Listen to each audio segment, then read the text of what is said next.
For those of you that don't know me or new to librarianship or check it out, I would like to extend a warm welcome to you and welcome to this segment.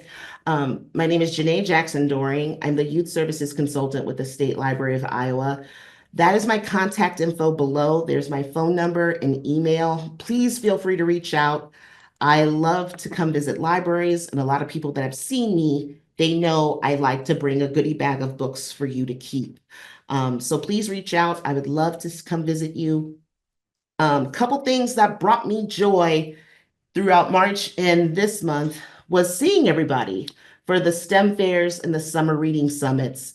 The top picture is a picture of the STEM fair in Algona at the Algona Public Library. That's the North Central District. And the person that is speaking is author Kelly Kroll. He is from Des Moines, and he was talking about all of the wonderful things he offers because he's visiting all 99 counties in Iowa, and he would love to come visit your library. So he was sharing some information of what he does, and I'll talk about his book in a little bit. The second picture or item that brought me joy is at the bottom. Last weekend, I went to go see Kendrick Lamar and SZA in concert at US Bank Stadium in Minneapolis. My husband gave me a ticket for my birthday, and it was an amazing concert. I had a blast. It was probably just like one of the coolest concerts I've been to. So those are the things that brought me joy throughout March and April. And I hope you find something in these crazy times. I hope you find something that brings you a little bit of joy as well. And yes, Carrie, it was a very cool concert. It was super cool. Okay, we're going to start out with story time standouts. What are story time standouts? Simply put, they're the best books to use for story times because I want to save you time when you're trying to find stories for story time. So our first selection is called 10 Wriggly Wiggly Caterpillars. Say that 3 times fast. This is written by Little Tiger Press Limited and illustrated by Debbie Tarbett. This is a sturdy board book, but with this board book, it allows you and kids to count down from 10 to 1 using these bright, bold, pretty, colorful caterpillars. And you see the caterpillars, they travel around the meadow on a sunny day, and the kids will get to see all the colorful caterpillars. They're die-cut caterpillars, and you see them decrease with each turn of the page. So on the page that's on your screen, it says, 5 brave caterpillars going to explore. 1 got lost, so that left 4. So it has that kind of a sing-songy pattern as you count down from 10 to 1. But kids will get to see the caterpillars munch on leaves and vegetables. They sing a happy song with the birds. They explore flower pots, climb a tree. And at the end of the story, you see all the caterpillars turn into beautiful, colorful butterflies at the end. This is perfect for a butterfly or caterpillar story time for preschool and toddlers. The next book to get on your radar is called Fireworks. This is written by Matthew Burgess and illustrated by Katia Chien. This received starred review on the bulletin of the Center for Children's Books. And it's about these young kids who, on a hot day, they are just hot. They're eating watermelon. They're waiting for the special summer night on the 4th of July, because on the 4th of July, they get to see fireworks. It's always hard. I don't know about you, but it was always hard finding a book about 4th of July that was simple, short, and easy for kids to understand.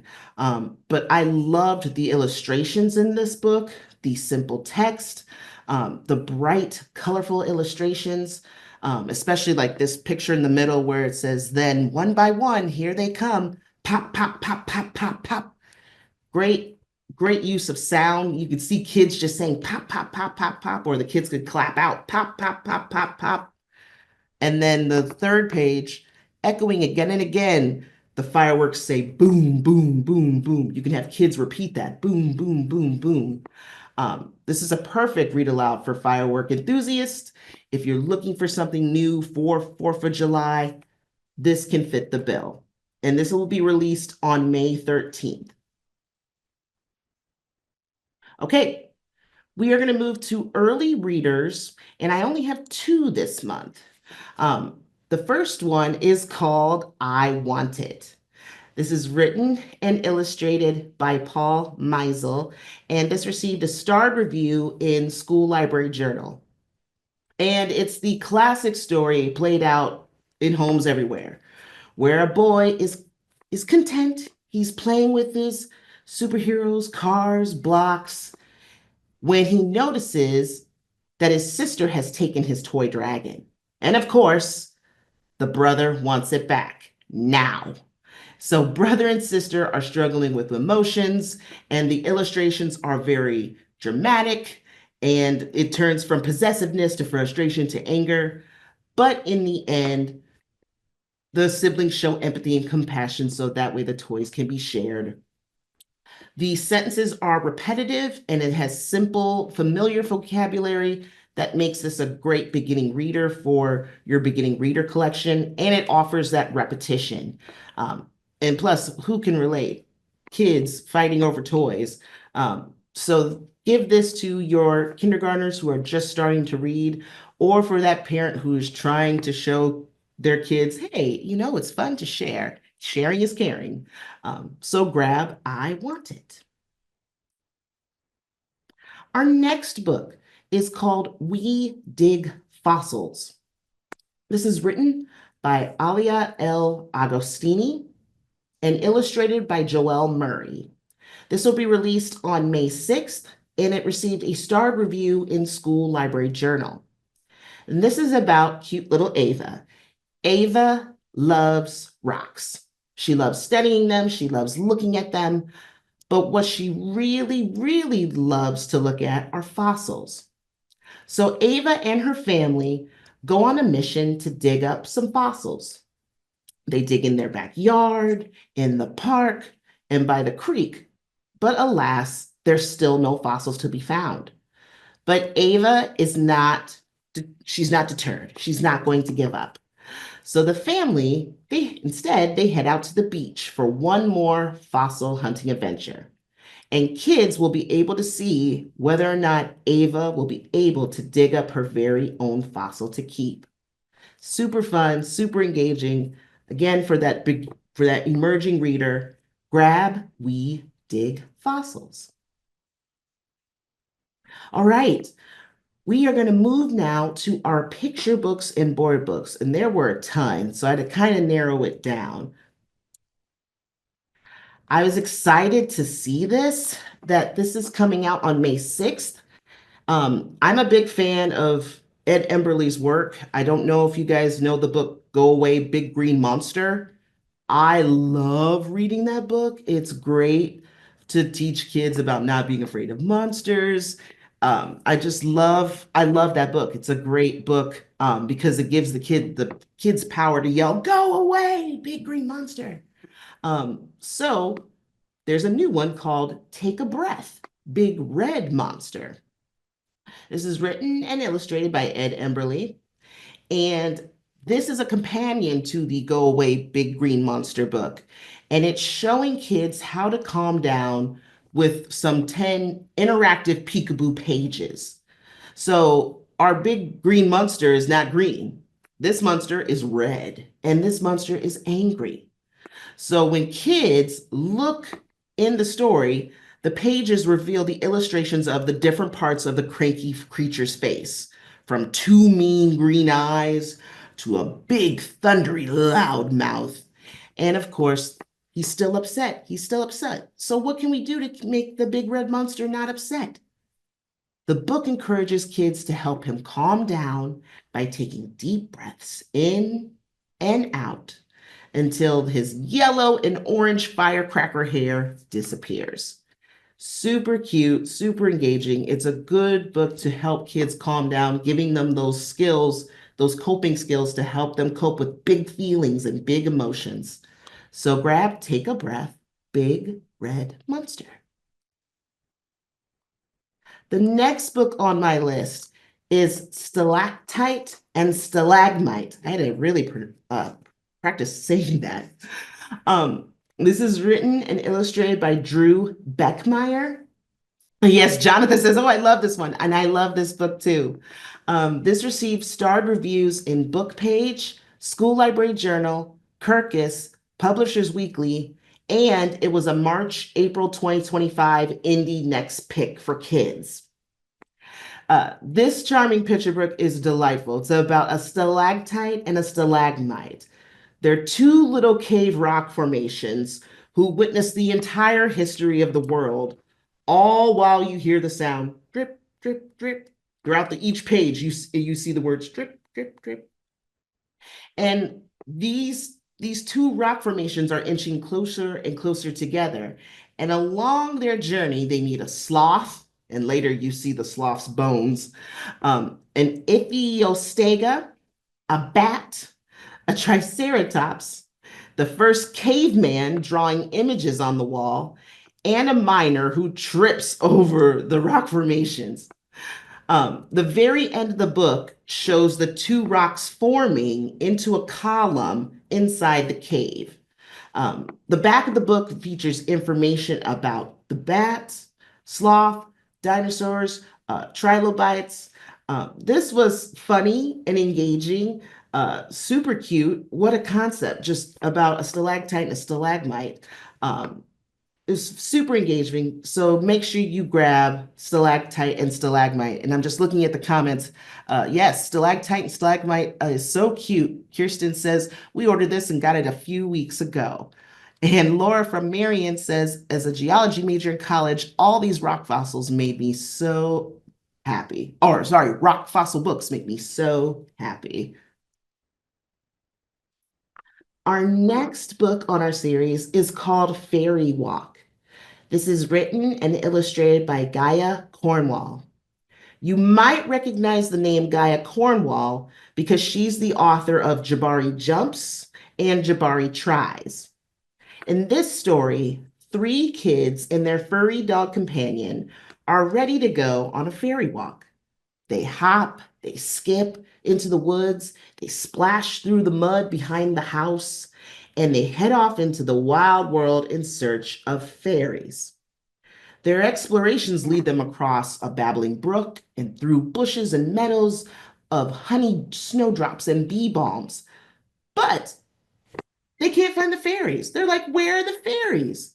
Instead of finding fairies and getting frustrated, they decide to find treasures in the forest that the fairies in the woods leave for them. So they take leaves and make a leaf crown. They use the materials in the forest to make things, and then they head back home. The illustrations in this book are gorgeous. They're whimsical, they're beautiful. I found myself looking for the fairies on each page, and some are easy to spot and some are very small. So I wanted to blow up this picture so you guys can see. But it's just so whimsical and cute. This would be good for a fairy story time, or if you're making fairy terrariums, this would be a good story to use before your program.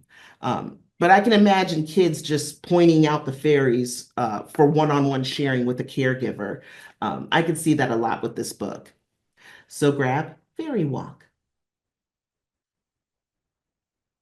Our next book is called Bedtime is Boring. This is written and illustrated by Georgie Burkett. And this is about a young frog named Cosmo. Cosmo does not want to go sleep. His days of falling asleep wherever he found himself are behind him. He feels like he has way too much to do to even think about going to sleep, like practicing his karate, or finishing his poem about cheese, or having tea with his good friend Bodinkle Pumplenot. No matter how cozy his bedtime rituals are with mommy, he has so many questions for mommy before she puts him to bed. And right before she gets ready to leave, he jumps out with those questions. Do dogs have spare nostrils? Do ants sleep through thunderstorms? So mommy has to answer all these questions. And soon Cosmo finds that he's yawning and closing his eyes just when he doesn't want to. Um, but he finally gets the hang of going to bed and staying in bed. So this is full of heart, lots of color, lots of illustrations, simple sentences. Um, if you have caregivers that are looking for a different type of bedtime book, you can recommend Bedtime is Boring to them. The next book is called Black Boy Rise. This is written by Bryn Barnes and illustrated by Brian Collier. This received a starred review in School Library Journal, and this book is just stunning. It is it's just the epitome of Black boy joy. It has gorgeous text, just and it's lyrical, and it refers to poets and writers whose voices have been lifted and defining the Black experience. So it mentions Langston Hughes, W.E.B. Du Bois, Lucille Clifton, just to name a few. The illustrations are bright, beautiful, beautiful watercolor images, and I just love it. It's just so lyrically cool. One of the lyrics or the text, it says, "Black boy, you are more than what the world can conceive. Is your eye the Euphrates, the Niger or the Nile? Is the Congo of Limpopo the width of your smile?"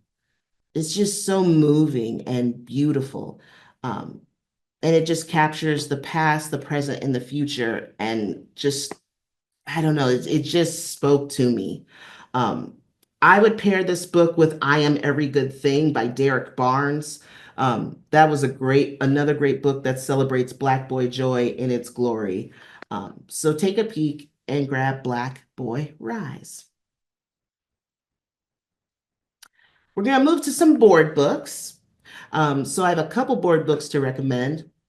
The first one, if you're looking for some more spring titles to get into your board book collection, this one is called Spring ABC.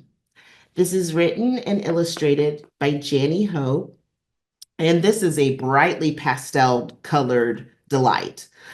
It features the alphabet letter, uppercase, and then the lowercase letters next to it in the top left corner, and then the item itself and the word of what it is. So J is for jump and jackrabbit. I is for insects. W is for watering can. U for umbrella. C for caterpillar.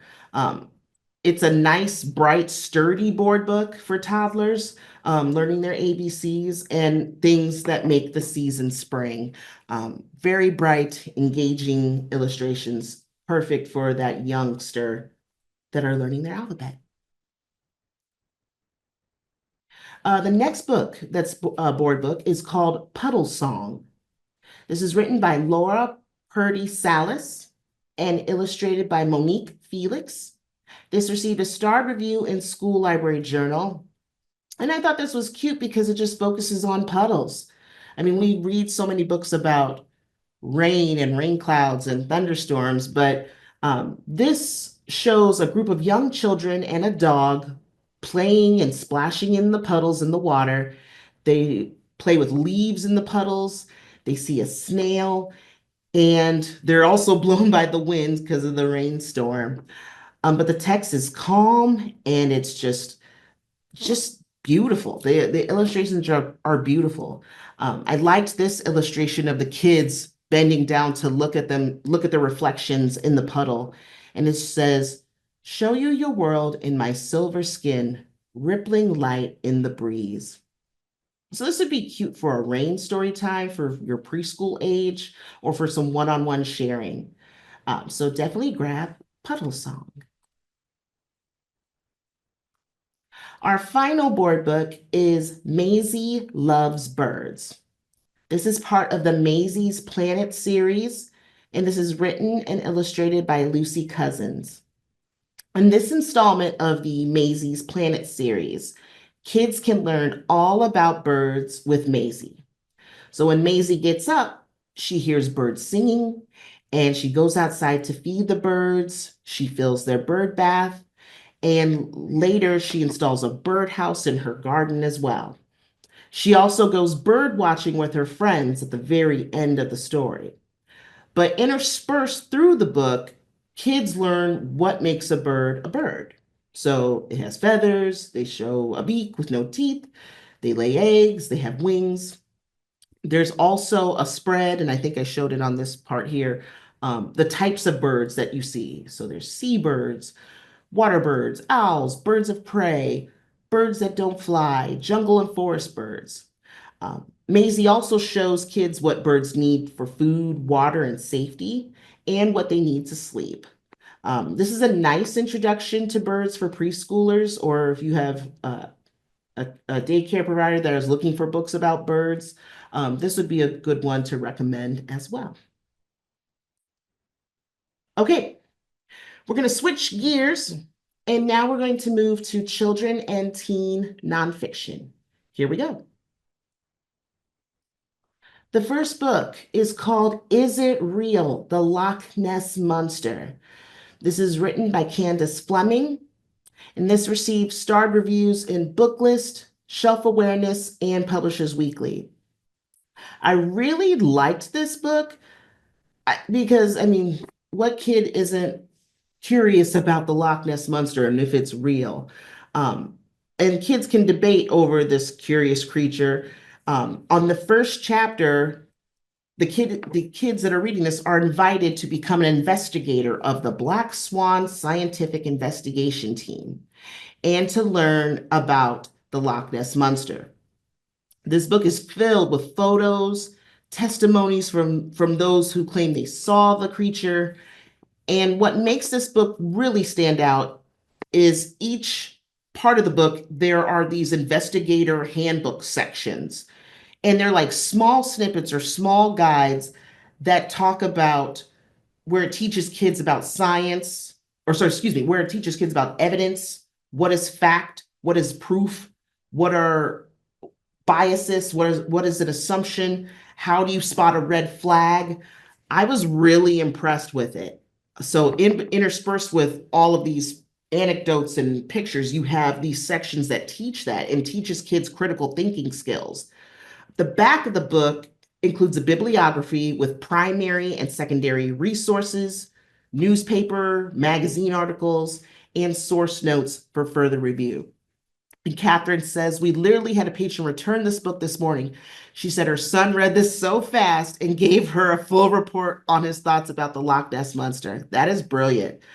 This is another winner by Candace Fleming. So make sure you grab Is It Real? The next book is called Growing Green, a first book of gardening. This is illustrated by Daniela Sosa. Now, I don't have a green thumb. I don't have a green thumb to save my life. And I am learning to start developing a green thumb because we have a rose bush in our yard now, and I'm learning how to take care of rose bushes and so forth. And I'd like to do some more gardening. And this book is perfect for a beginning gardener. This has 15 gardening projects that kids and caregivers can grow or eat. Some of the items the kids can grow include sunflowers, sweet corn, cherry tomatoes, green beans, carrots, potatoes, strawberries, and avocados, just to name a few. Each food item lists what kids and grown-ups need for their project. It has a fun fact. It also displays the season to grow the food item, the harvest time, and the environment needed, along with step-by-step illustrated instructions. There's a getting started section at the beginning of the book, which tells kids why growing food is fun and why it's good for the environment. It also explains what basic gardening tools they'll need in order to start a gardening project. This title also fits with next year's summer reading theme, Plant a Seed, Read. And Laura says, I have a great thumb. Give me a plant if you want me to usher it into a plant afterlife. It is okay. I'm still learning too, Laura. It's totally fine. The next book on my list, I referred to the author at the beginning of my presentation. Um, this is called The Black Mambas, the world's first all-woman anti-poaching unit. This is written by Kelly Kroll, and this received a star review in School Library Journal. This is a unique nonfiction book because it's all about the Black Mambas. They are the first all-woman park rangers in South Africa and the first woman-led anti-poaching unit in the world. Um, this group looks for snares, and they specifically look for signs of poachers.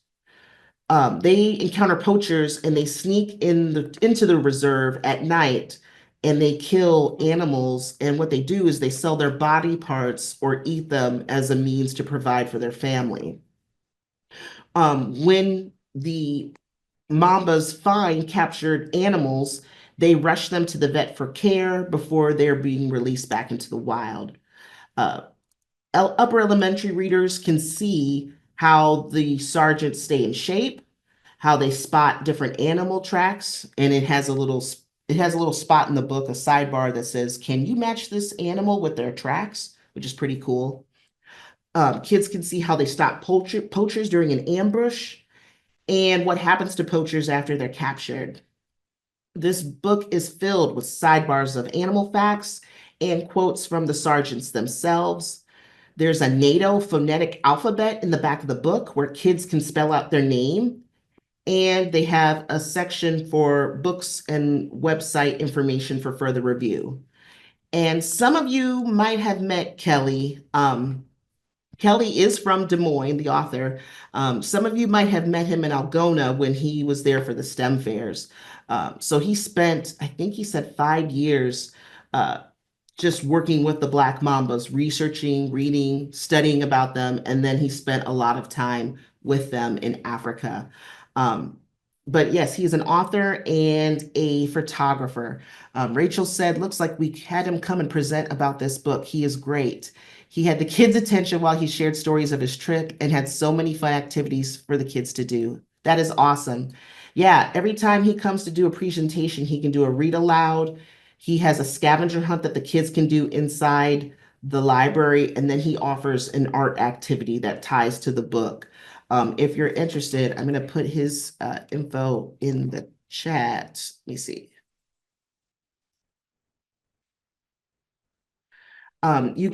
His website is www.kellykroll.com.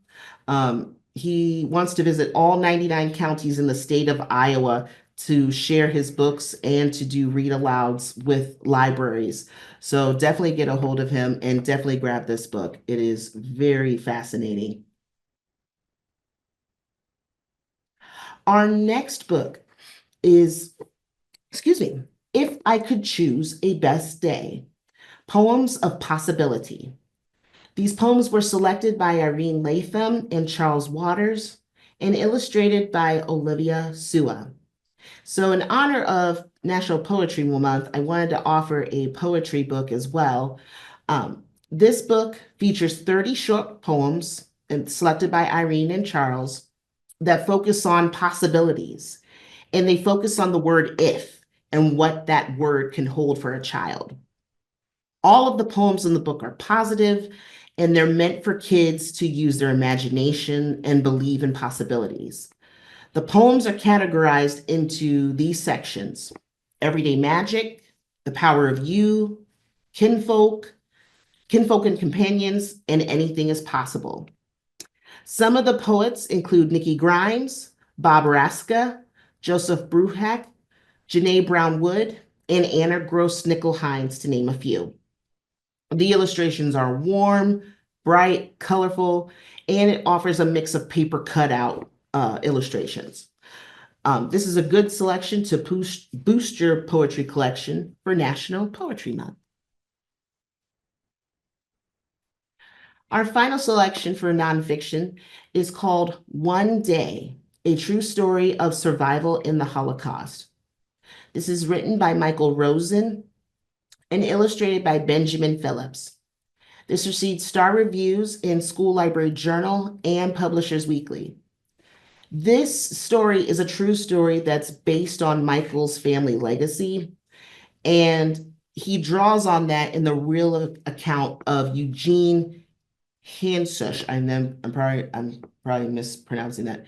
Handschuh, an Hungarian French Jew who escaped with his father from a convoy headed from Nazi-occupied Paris to Auschwitz.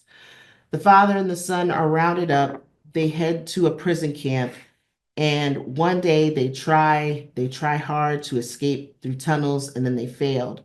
And then they tried again to escape, and they succeeded, but they were split apart. And then time goes by, and the father and the son find each other. Um, it's a harrowing book to read. It's tough to read, but it's it's history, and the illustrations bring the story to life. So definitely grab One Day, A True Story of Survival in the Holocaust.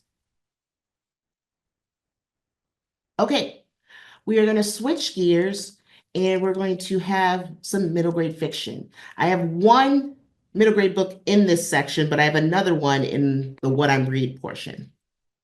Or excuse me, what I'm reading portion. So we have a series alert. Yes, series alert. So I get a lot of alerts on my phone or in through my emails, and Jeff Kinney is going to be releasing the 20th, I repeat, the 20th Diary of a Wimpy Kid book. This book is called Party Pooper, and it's written by Jeff Kinney. It's going to be released October 21st. And in this installment of the Diary of a Wimpy Kid series, Greg is throwing an epic birthday party for himself. But there's going to be some over-the-top antics as Greg tries to celebrate alongside his family. If you have kids that love Diary of a Wimpy Kid and they can't get enough, get this one in your carts because this one is going to be big since it's the 20th book. So grab Diary of a Wimpy Kid, Party Pooper. All right, we're going to move to graphic novels. And I have one for you this month. This one is a teen graphic novel. It's a historical graphic novel, and it's called Hunter's Bite. This is written and illustrated by Taylor Robin, and this received star reviews on School Library Journal, Shelf Awareness, Booklist, and Publishers Weekly. This is about a girl named Nita.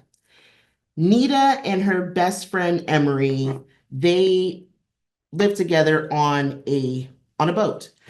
And Nita has dropped a bombshell on her friend Emery. They are first-class passengers on this boat, but she tells Emery that she wants to travel and she wants to kind of be independent and be on her own. Emery would much rather have her stay on the SS Lark, the ocean liner that they've been traveling on for years.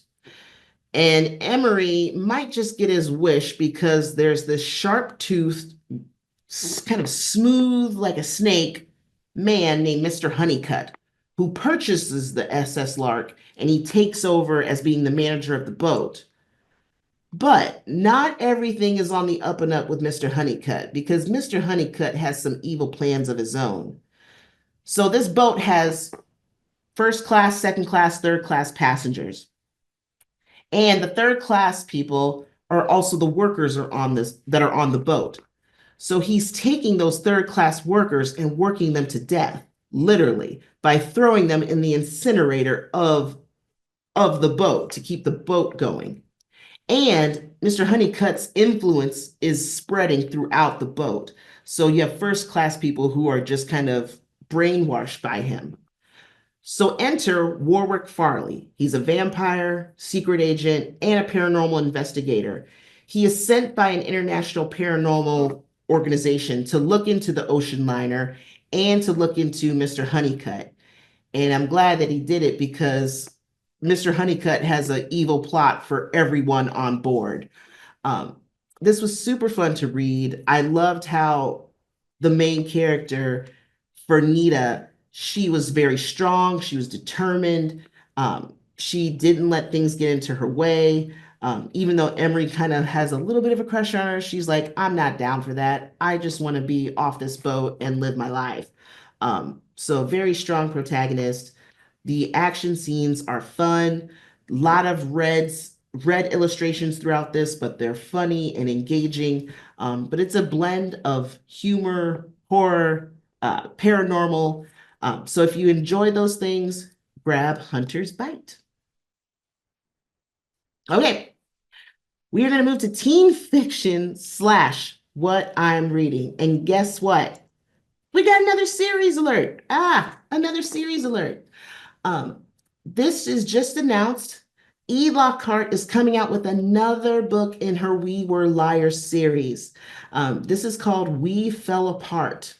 This is going to be released November 4th.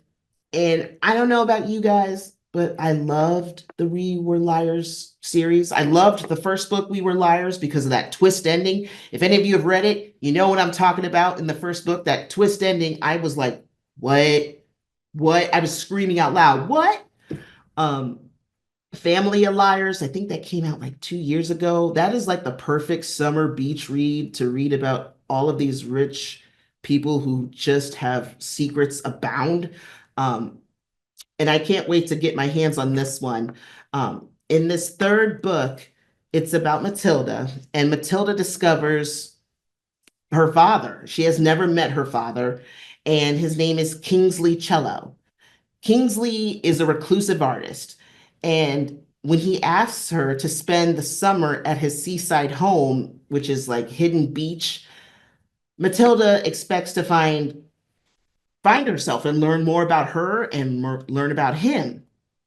But what she does find, she finds Mir, her long lost brother. She finds Brock, a child star who has a little bit of secrets of his own, and Tatum, who really does not want Matilda there at all. And Kingsley is nowhere to be found. Her father, poof, disappears. And so Matilda needs to know what's going on. So she starts to uncover secrets. And as you know, people have secrets. And of course, everyone is lying. So I am excited for this book. I am ready for this beachy gothic atmosphere. I'm ready for the drama and the secrets. Please sign me up.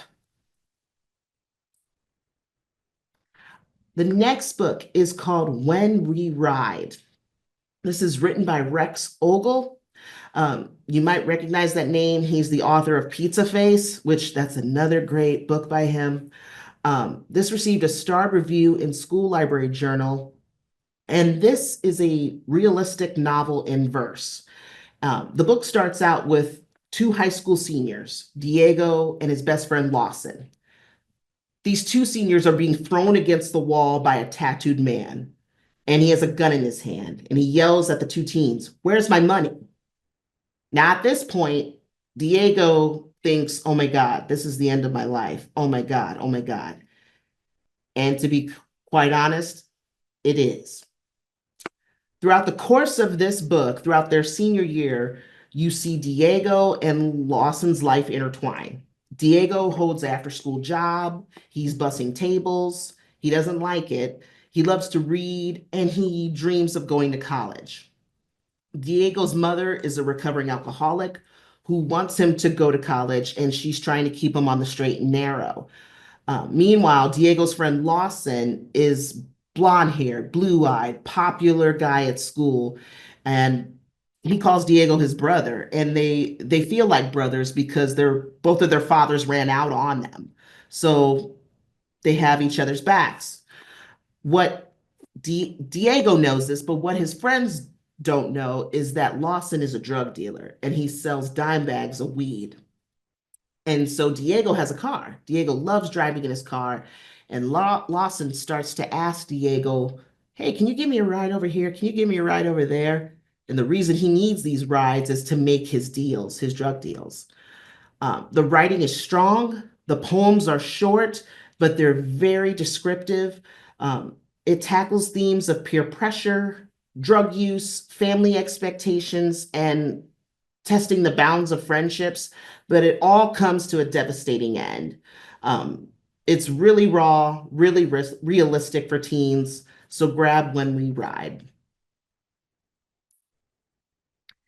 I have a lot of books that I'm reading that I'm so excited to share with you guys. Um, the first book on your left is called Deadstream. This is a teen novel, teen horror novel. It's written by Mar Romasco Moore. It received a star review in Shelf Awareness and School Library Journal, and it's about Teresa.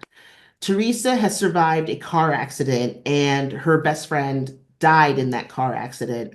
And since then, Teresa has been terrified to leave her bedroom. She's just scared. Her only solace and window to the outside world has been the online community through streaming. But one night, Teresa, the safe world that she has created, something's funky about it. She notices a shadowy figure in the background of her favorite streaming platform and this video. And his behavior is creepy. He mysteriously changes over the next few days, and this mysterious figure dies in front of thousands of viewers. And Teresa finds herself at the center of a life and death investigation where she's trying to figure out who or what this big figure could be. Totally creepy, totally up my element. Sign me up. So definitely, if you like that creepy factor, definitely grab Deadstream. This middle book, I am so excited about. I just started it. It is called Kill Creatures by Rory Power. You might know that name, Rory Power, because Rory wrote Wilder Girls years ago. Rory is back with this brand new novel. It's kind of a mystery thriller, um, but it's about these four girls. So there's Lucy, Edie, Jane, and Nan. So last summer, the four girls, they take a boat out for one final swim in the river near the canyon. And it's a perfect summer night. Everything's going good. Something happens to the girls. And the only person that comes back from swimming is Nan. And the parents are scared. They're mortified. They are freaking out. And so a year goes by, and they still haven't reappeared. They have been disappeared for a year. And Nan doesn't know what happened. She said the girls were swimming in front of her and everything was fine, but they just vanished. And so in this town of Salt Cedar, they're getting ready to remember the girls a year later. And so Nan is with the families, and the parents are like, "Are you okay? Are you doing all right? Here, you need a memory t-shirt," because it's got the images of all three girls on the shirts. And so Nan is basically, just reliving what happened. But what happens is Lucy, one of the girls, climbs out of the water. And Nan is freaking out because she's like, "Wait a minute, what's going on here? Why are you supposed to be here?" "Because I killed you. Not only did I kill you, I killed you, Edie, and Jane."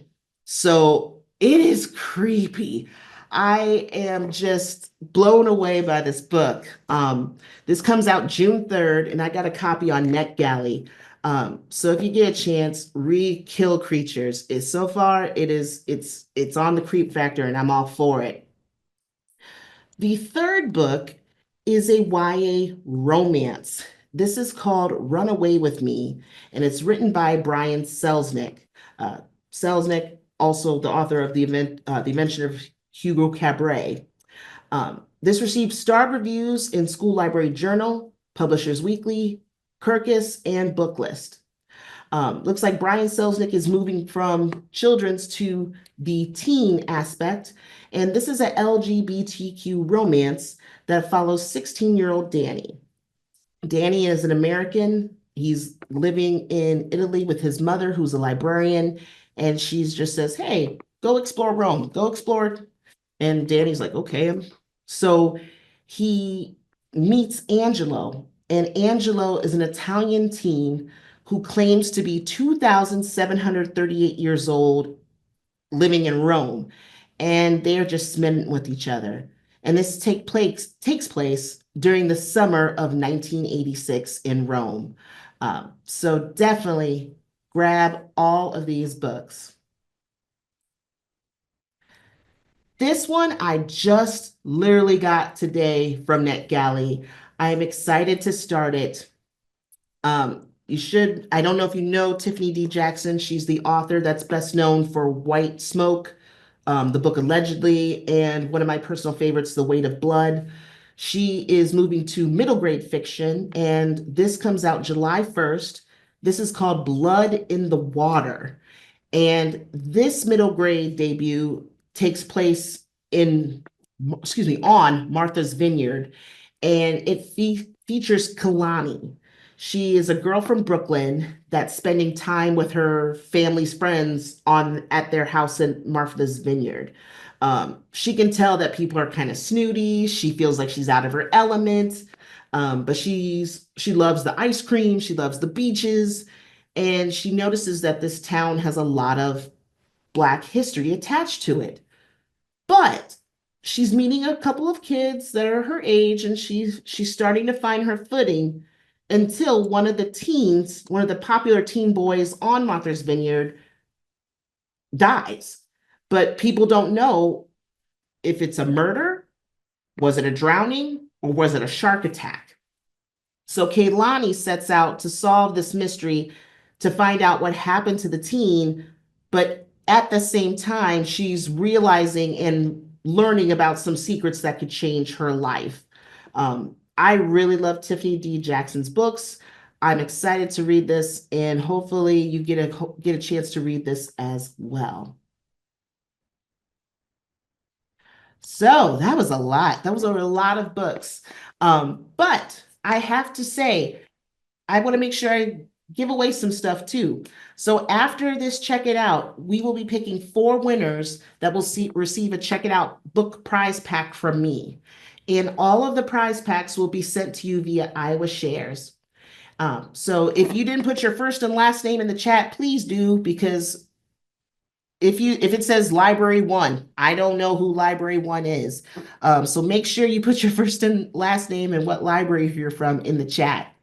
And also, I want to say congratulations to the February winners: Nicole Annis from Keosauqua Public Library, Michelle Pettit from McGregor Public Library, Rachel Thompson from Hubbard Public Library, and Annie Eagley from Williamsburg Public Library.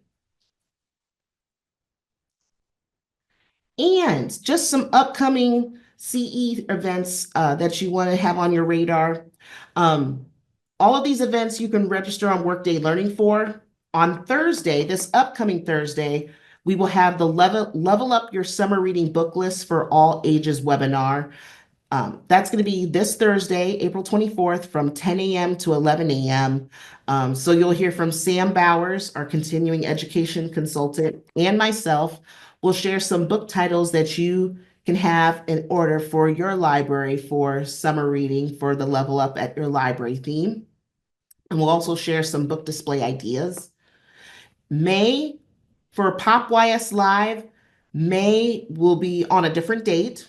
So for Pop YS Live, we will be hosting Organizing Recruited Performers on Tuesday, May 13th from 1 o'clock to 2 o'clock p.m. The reason we had to change it to the Tuesday, May 13th date is because we have a continuing education retreat. But that May Pop YS Live will focus on what to do when your performer or presenter doesn't show up, or what if they show up, but they don't know what they're supposed to be presenting about. So we'll give you some tips and tricks, and we'll cover all of those what to do moments for kids, teens, and adults, especially for all those programs. So register for both of these webinars on Workday Learning. Another event you should have on your radar is School Library Journal. They host a day of dialogue every spring and fall, and it's a free virtual event. It's held May 22nd, And all the events are held all day via Zoom. So you can go for one portion, you can leave for another portion. But it's super cool because they have author panels, they have book panels, they have book talks. Um, you can get digital galleys of free books and resources. They also have webinars about upcoming books for kids, teens, tweens, and adult, well, not adults, but mostly kids, tweens, and teens in all genres and categories. They also offer CE certificates as well. And the events, if you can't make it, because I realize May is school visit season, the events are recorded. So even if you register, they'll send you a recording, they'll send you a link so you can watch recordings of the panels and the sessions. But it's pretty cool. And getting those free copies of books and galleys, it's worth it. I really like grabbing those. So consider going to School Library Journal's Day of Dialogue on May 22nd. And Amanda, I think we've hit it.